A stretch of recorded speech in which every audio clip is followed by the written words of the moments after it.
Lagi-lagi kelompok militer Rusia terlibat dalam pertempuran sengit melawan kelompok militer Ukraina. Terbaru dalam sebuah video yang ramai dan beredar di aplikasi perpesanan Telegram pada Selasa 16 April 2024.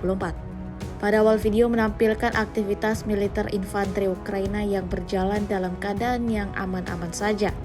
Tak lama setelahnya pesawat tabrawak militer Rusia segera diterbangkan menuju ke titik operasi musuh. Kumpulan pasukan Zelensky yang tidak menyadari datangnya drone lancat Rusia seketika langsung terkena serangan. Narasi unggahan menyebutkan drone lancat Rusia melawan dua kelompok operator Baba Yaga, sebuah tank dan peperangan elektronik Ukraina.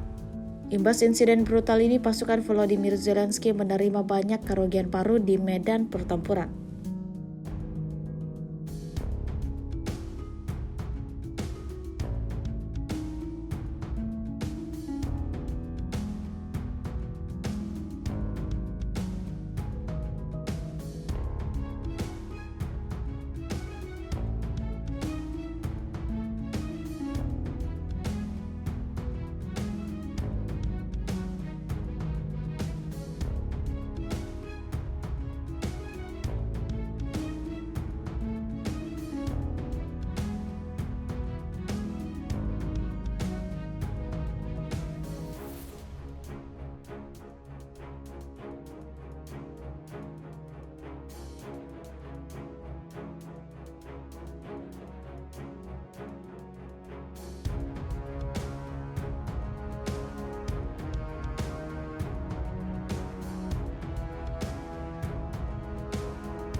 Download Tribun X sekarang, menghadirkan lokal menjadi Indonesia.